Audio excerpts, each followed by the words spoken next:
નમસ્તે વિદ્યાર્થી મિત્રો, આજે આપણે ધોરણ 11ના સમાજશાસ્ત્ર વિષયના પાઠ 6 ભારતની મૂળભૂત સામાજિક સંસ્થાઓ એ પાઠમાં આપણે જે આગળ બે સંસ્થાઓ, એક લગ્ન સંસ્થા અને કુટુંબ સંસ્થા, આ બંને મુદ્દા વિશે ચર્ચા કરેલી છે.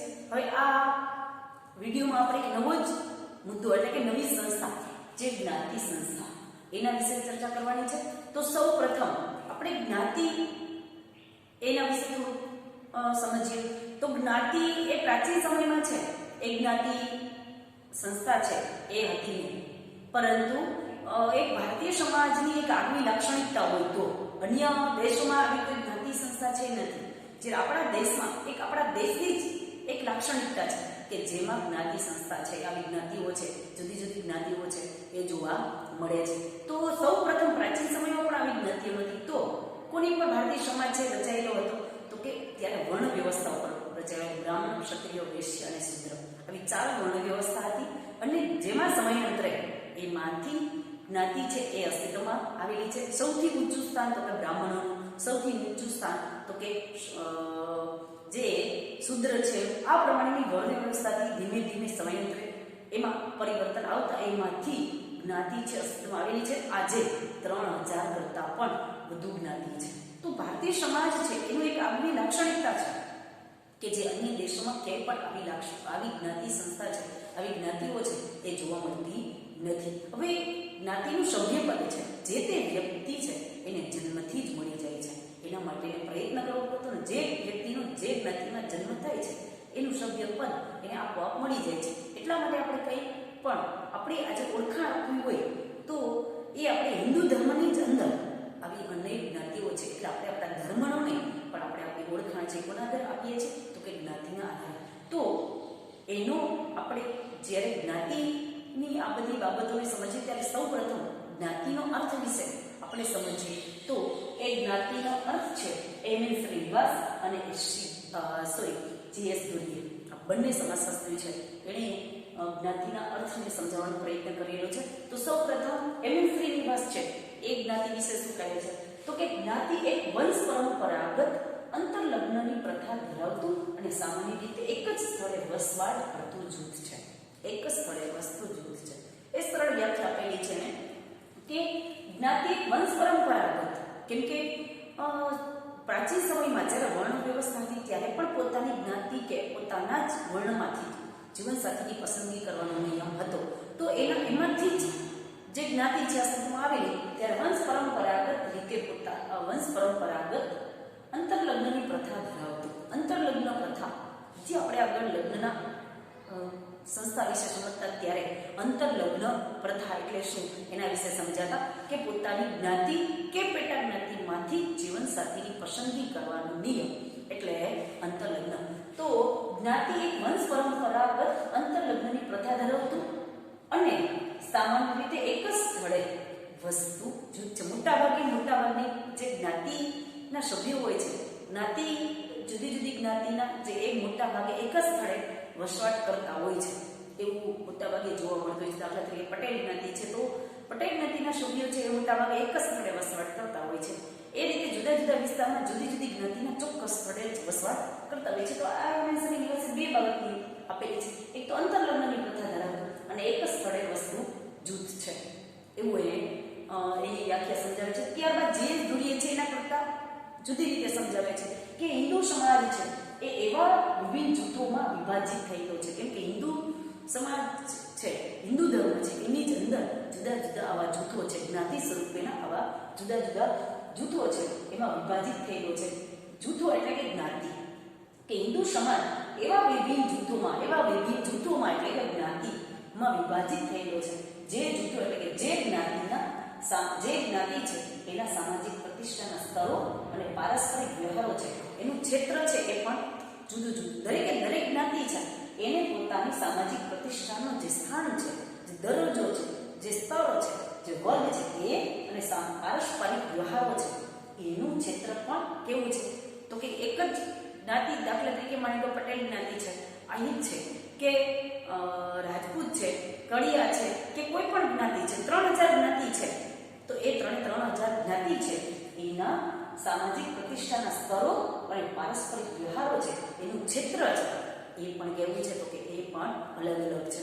તો જૂથ છે એ જુદા જુદા જૂથ છે એ પણ જુદા જુદા છે.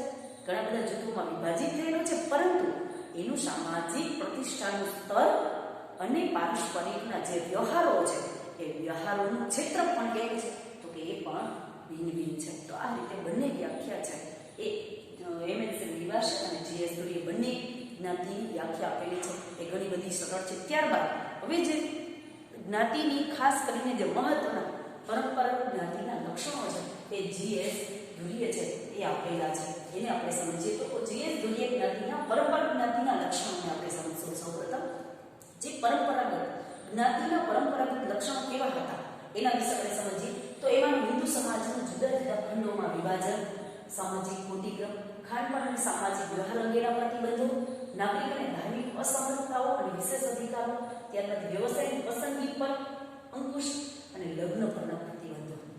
જ્ઞાતિ વચ્ચે જે લગ્નની બાબતના, વ્યવસાયની પસંદગી બાબતના, પછી નાગરિક અને ધાર્મિક વિશેષ અધિકારો છે, અમુક જ્ઞાતિના સભ્યોને મળતા, અમુક જ્ઞાતિને ન મળતા, પછી અસમાનતા એટલે કે અસમાનતા, નાગરિક અને ધાર્મિક અસમાનતા જોવા મળતી, ખાનપાન અને સામાજિક જે વ્યવહાર છે, અરસપરના જે વ્યવહારો છે એ જે જીએસ ધુરીએ અહીંયા વ્યાખ્યામાં બતાવેલા છે એમાં પણ ઘણા બધા અમુક જ્ઞાતિ વચ્ચેના પ્રતિબંધો હતા. અને સામાજિક કોટિક્રમ જેવી રીતે વર્ગમાં ઉચ્ચ, મધ્યમ અને નિમ્ન વર્ગીય રીતે જોવા મળે છે એ રીતે જ્ઞાતિમાં પણ આવા ક્રમિક જે પગથિયા જેવા ઉચ્ચ નીચના જે ભેદભાવો છે એ ક્રમિક ગોઠવણી છે એ પણ જોવા મળે છે. એ દ્રષ્ટિએ સામાજિક કોટિક્રમ અને હિન્દુ સમાજ છે એનું જુદા જુદા ખંડોમાં એક ધર્મ જ છે, હિન્દુ ધર્મ છે, પણ એની અંદર આ 3000 કરતાં વધારે જે જ્ઞાતિ છે ત્યારે એને કહી શકાય કે હિન્દુ સમાજનું આવા જુદા જુદા ખંડ છે એમાં વિભાજન થયેલું છે. તો સૌપ્રથમ આપણે પહેલી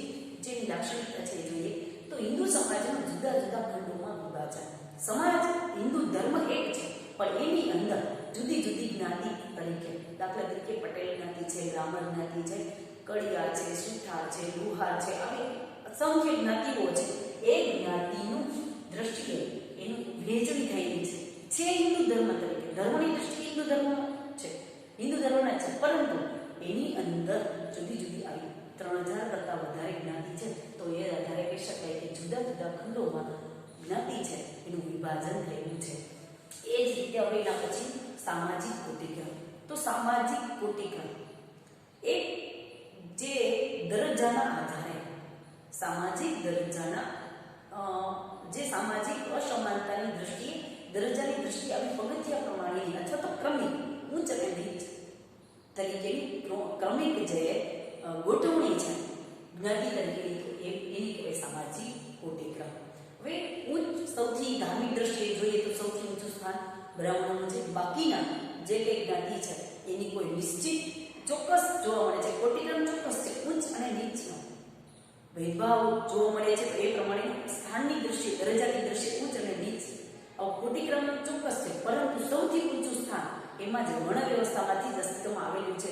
ધાર્મિક દ્રષ્ટિએ બ્રાહ્મણોનું સૌથી ઊંચું સ્થાન અને શૂદ્રો છે, દલિતો છે એનું સ્થાન સૌથી નીચું. પરંતુ મધ્યમ જ્ઞાતિ છે કોનો સમાવેશ થાય છે એવો ચોક્કસ ખ્યાલ કોઈ આપણી જ્ઞાતિ છે એમાં જોવા મળતો નથી. કેમ કે કઈ જ્ઞાતિને મધ્યમમાં લેવી, એના પછીની કેવી રીતે લેવી એનો કોઈ ચોક્કસ કોટિક્રમ બતાવેલો, પરંતુ ઉચ્ચ નીચના આવા ભેદભાવો છે એ દ્રષ્ટિકોણથી એમાં કોટિક્રમ ચોક્કસ જોવા મળે છે. ત્યારબાદ ખાનપાન અને સામાજિક વ્યવહાર અંગેના પ્રતિબંધો. ખાનપાન એટલે કે શું ખાવું, કોની સાથે ખાવું, કોની સાથે પીવું, કોની સાથે પાણી પી શકે, કોની સાથે સામાજિક વ્યવહારો છે એ કરી શકીએ, આવા જે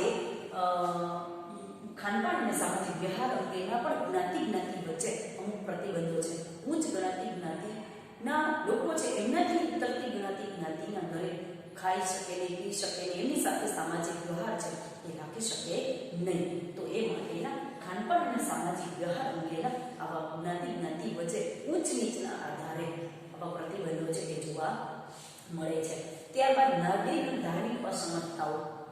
હવે નાગરિક અને ધાર્મિક, દાખલા તરીકે નાગરિક તરીકેના પોતાની પાણીને લગતા જેનું કુવાનું છે, રસ્તા છે, અમુક અન્ય કોઈ શિક્ષણની સંસ્થા, શિક્ષણની સેવાઓ છે, પછી ધાર્મિક સ્થળ તરીકે મંદિર છે કે કોઈ ધાર્મિક વિધિ વિધાનો છે, ઉચ્ચ જ્ઞાતિ છે એમનાથી ઉતરતી જ્ઞાતિ છે એ આ લાભ છે એ લઈ શકે. ઉચ્ચ જ્ઞાતિ છે ને નાગરિક અને ધાર્મિક વિશેષ અધિકારો બધા મળેલા છે, જ્યારે એનાથી ઉતરતી જ્ઞાતિઓ છે એમને આવા અધિકારોથી વંચિત રાખવામાં આવે છે.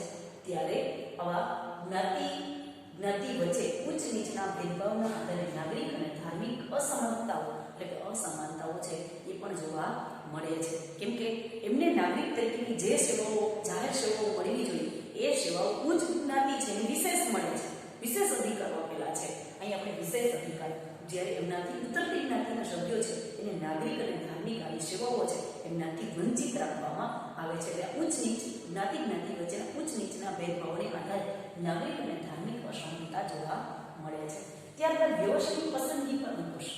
હવે સમજો, દરેકે દરેક જ્ઞાતિને પોતાના નિશ્ચિત વ્યવસાયો છે. દાખલા તરીકે સુથાર હોય તો એને સુથારી કામ, કુંભાર છે તો એને કુંભારી કામ, ત્યારબાદ સોની છે તો એને સોનીનું કામ, પછી મોચી છે તેને મોચીનું કામ, દરજી છે તેને દરજીનું કામ. આ રીતે દરેકે દરેક જ્ઞાતિને પોતાના નિશ્ચિત વ્યવસાય હતો. એ વ્યવસાય સિવાયના અન્ય જ્ઞાતિના સભ્યોના વ્યવસાય છે એ કરી શકતા નહીં. એની ઉપર શું હતો? તેની પર અંકુશ હતો. વ્યવસાયની પસંદગી પર અંકુશ. અન્ય જ્ઞાતિનો વ્યવસાય છે અન્ય જ્ઞાતિની વ્યક્તિ છે કરી શકતી નહીં. જે અત્યારે પરિવર્તન આવેલું જોવા મળે છે. આના પછીના મુદ્દામાં આપણે આ જ મુદ્દાને સમજીશું કે એમાં શું પરિવર્તન આવેલું છે. કોઈ પણ વ્યક્તિ છે એ પોતાનું એક લશ્કરનું છે, એક ખેતીનું છે, આવા વ્યવસાયો છે એ જ કોઈ પણ જ્ઞાતિની વ્યક્તિ છે એ કરી શકતી. ખેતી, ખેતમજૂરી, લશ્કર, આ બધી લશ્કરીય જે કંઈ સેવાઓ છે એ સેવાઓ છે કોઈ પણ જ્ઞાતિની વ્યક્તિ કરી શકતી. બાકીના વ્યવસાયો છે એની પર પ્રતિબંધ હતો. એટલે કે કોઈ પણ અન્ય જ્ઞાતિની વ્યક્તિ અન્ય જ્ઞાતિનો વ્યવસાય છે સ્વીકારી શકે નહીં. દાખલા તરીકે કુંભાર હોય છે તો એને કુંભારી કામ કરવાનું, એ પછી સોની જ્ઞાતિનું સોનીનું કામ કરી શકે નહીં. આ પ્રમાણેનું પરિસ્થિતિ હતી જેને કહી શકાય વ્યવસાયની પસંદગી પર અંકુશ. આ વંશ પરંપરાગત જ્ઞાતિના લક્ષણો આપણે જોઈએ છીએ. સમયાંતરે અમુક વર્ષો અગાઉ આવા ચુસ્ત પ્રતિબંધો છે હતા. આવી જ્ઞાતિના મજબૂત પકડ હતી, જ્ઞાતિનું વધુ પડતું વર્ચસ્વ હતું, જેના પરિણામે જે નિશ્ચિત બે જ વર્ણ વ્યવસ્થામાંથી અસ્તિત્વમાં છે એમાંથી બે જ જ્ઞાતિ છે. એક બ્રાહ્મણ કે જેને ધાર્મિક વિધિ વિધાનોનું કામ, અને એક શૂદ્ર કે જેને સાફ સફાઈનું કામ. આ બે કામ એમના જ વર્ણ વ્યવસ્થામાંથી ચાલ્યું આવે છે. બાકીના કાર્યો છે એ આપણે આના પછીના જોશું. ઘણું બધું એમાં ફેરફાર આવેલો છે, ઘણું બધું પરિવર્તન આવ્યું છે. ત્યારબાદ છઠ્ઠું લાક્ષણિકતા છે એ છે લગ્ન પરના પ્રતિબંધો. એટલે કે આપણે અહીંયા જે વ્યાખ્યા બતાવેલી છે કે અંતરલગ્ન પ્રથા ધરાવતું, અહીં આપણે વંશ પરંપરાગત અંતરલગ્નની પ્રથા ધરાવતું જૂથ છે. એટલે કે લગ્ન પરના પ્રતિબંધો. પોતાની જ્ઞાતિ કે પેટા જ્ઞાતિ સિવાયના જ્ઞાતિમાંથી જીવનસાથીની પસંદગી વ્યક્તિ છે એ કરી શકતી નહીં. પોતાની જ્ઞાતિ હોય તો એમાંથી જ, દાખલા તરીકે માની લો કે પટેલ જ્ઞાતિ છે તો પોતાની જ જ્ઞાતિમાંથી જીવનસાથીની પસંદગી કરવાનો. અન્ય જ્ઞાતિ છે એમાંથી આંતરજ્ઞાતીય લગ્ન તો જોવા જ ન મળતા. પોતાની અમુક નક્કી કરેલું ક્ષેત્ર છે એમાંથી જીવનસાથીની પસંદગી કરવાના ચુસ્ત નિયમો ત્યારે જોવા મળતા. એટલે કે આંતરલગ્ન પ્રથા છે એ જ લગ્ન પરના પ્રતિબંધો. જે આંતર લગ્નો છે એ કરી શકે. બીજી જ્ઞાતિ કે બીજી જ્ઞાતિની પેટા જ્ઞાતિમાંથી કોઈ પણ વ્યક્તિ છે એ જીવનસાથીની પસંદગી કરી શકતા નહીં. અથવા તો અન્ય ધર્મ છે એમાંથી પણ વ્યક્તિ જીવનસાથીની પસંદગી કરી શકતી નહીં. ચુસ્તપણે પોતાની જ જ્ઞાતિ કે પેટા જ્ઞાતિમાંથી જ જીવનસાથીની પસંદગી કરવાનો નિયમ જોવા મળતો હતો. એટલે લગ્નની બાબતના પણ આવા ઘણા બધા પ્રતિબંધો છે એ જ્ઞાતિમાં જોવા મળતા હતા. અન્ય જ્ઞાતિમાંથી કોઈ પણ જ્ઞાતિની વ્યક્તિ છે એ જીવનસાથીની પસંદગી કરી શકતી નહીં. તો આ રીતે જે ટૂંકમાં કહી શકાય તો પરંપરાગત જ્ઞાતિ છે એમાં જ્ઞાતિની પકડ છે એ મજબૂત હતી. એ કોઈ પણ હોય, લગ્ન હોય, વ્યવસાય હોય, નાગરિક અને ધાર્મિક કઈ સેવા કી બાબત હોય, કે પછી ખાનપાન અને સામાજિક વ્યવહાર રસપ્રસ જ્ઞાતિ વચ્ચેના હોય, કે પછી આ બધી જ બાબતો છે એમાં જ્ઞાતિની મજબૂત પકડ હતી. વધુ પડતું વર્ચસ્વ હતું, વધુ પડતું જ્ઞાતિ છે એનું વિશેષ મહત્વ હતું. ઉચ્ચ ગણાતી જ્ઞાતિ છે એ વિશેષ અધિકારો છે એને વિશેષ દરજ્જો આપેલો હતો. જ્યારે નિમ્ન ગણાતી જ્ઞાતિ છે એમને અતિશયની યાતનાઓ છે અસ્પૃશ્ય ગણી અને તેમને ઘણી બધી વિશેષ અધિકારો છે એ અધિકારોથી વંચિત રાખવામાં આવતા હતા. તો આ રીતે આપણે જ્ઞાતિના પરંપરાગત લક્ષણો અને જ્ઞાતિ છે એના અર્થ આ બંને મુદ્દા વિશે ચર્ચા કરેલી છે. તો હવે ફરી પાછા મળશું ત્યારે આ જ લક્ષણો છે એ લક્ષણોમાં વર્તમાન સમયમાં શું જ્ઞાતિના પરંપરાગત લક્ષણો કરીશું. તો થેન્ક યુ વિદ્યાર્થી મિત્રો.